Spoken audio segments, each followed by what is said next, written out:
الحمد لله وكفى وسلام على عباده الذين اصطفى أما بعد فأعوذ بالله من الشيطان الرجيم بسم الله الرحمن الرحيم وذكر فإن الذكرى تنفع المؤمنين صدق الله العظيم وقال رسول الله صلى الله عليه وسلم الدين النصيحة قالوا لمن يا رسول الله قال لله ولكتابه ولرسوله ولأئمة المسلمين وعامتهم أو كما قال বাংলাদেশ হাফেজ কোরআন পরিষদ উদ্যোগে আয়োজিত এই বরকতপূর্ণ মাহফিলে আমাদের এই সকলেরই শ্রদ্ধাভাজন বরং বাংলাদেশের সকল মুসলিম উম্মার অত্যন্ত হৃদয়ের স্পন্দন মাননীয় উপদেষ্টা উপস্থিত আমাদের সাতকারিয়া লোহাগাড়া সাবেক এমপি জনাব আনোয়ার শামসুল ইসলাম সাহেব, উপস্থিত আমাদের মঞ্চে উপস্থিত অন্যান্য ওলামা ইকরামবৃন্দ, আমাদের মাঝে বর্তমানে উপস্থিত রয়েছেন আমাদের ইসলামিক ফাউন্ডেশন বাংলাদেশের মাননীয় মহাপরিচালক মহোদয়, আমার সামনে নির্দিষ্ট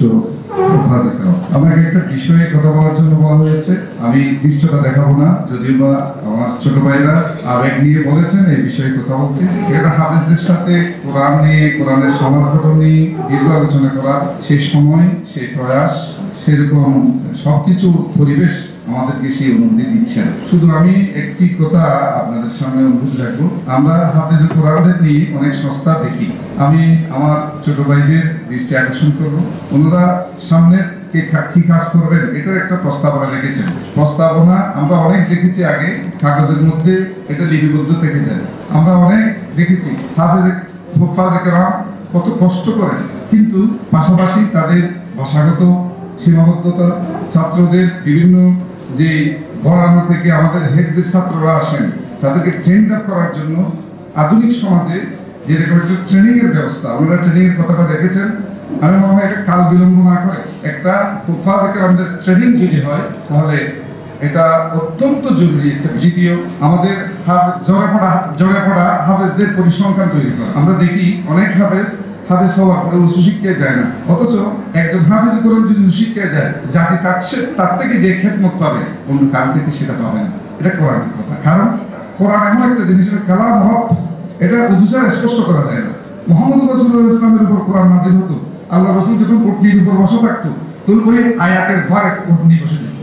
এটা ইমাম মুহাম্মদ রাহমাতুল্লাহ আলাইহি এই কিতাবকে হাতে নিয়ে বলতেন, হাযা কালাম রাব্বি ওয়া আইনা মুহাম্মদ, মুহাম্মদ কোথায়, এই কিতাব আমি হাতে নেব? অসম্ভব। এইরকম একটি কিতাবকে যিনি বুকে ধারণ করেছেন, উনি যদি কোরআন অর্থটা বুঝতে পারতো, উনি যদি দেশের ভাষা জানতো, আন্তর্জাতিক ভাষা জানতো, সে যদি ল্যাপটপ বা আধুনিক মিডিয়াগুলোর সাথে নিজেকে সম্পৃক্ত করতে পারতো, তাহলে তার সেবাটা বিশ্বমানিত হতো। কিন্তু সেজন্য আমরা এখনো পর্যন্ত শুধুমাত্র একটা মোতাফার রাখা, এই কথাটার মধ্যে আমরা রয়ে গেছি। এই মোতাফার রাখার পরে নিয়ে ছাত্ররা কি করে, তাদেরকে আমরা কিভাবে ট্রেন আপ করবো? কতগুলো হাফেজ হওয়ার পরে হেফ ভুলে যায়, তাদের ব্যাপারে আমাদের করণীয় কি?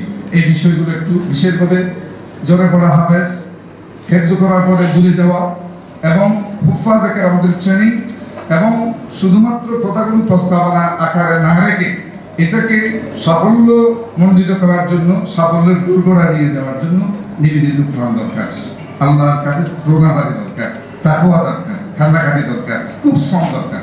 আল্লাহ তাআলা আমাদেরকে সেইগুলো দিয়ে এই কাজ কাফালাকে এগিয়ে নিয়ে যাওয়ার জন্য আল্লাহ তাআলা তৌফিক দান করুন। আমরা যারা আছি হাফেজ কোরআন, আল্লাহ আমাদেরকেও যারা এরকম ইখলাসের সাথে কাজ করবে তাদের সাথে সম্পৃক্ত হওয়ার তৌফিক দান করুন। আসসালামু আলাইকুম ওয়া রাহমাতুল্লাহ।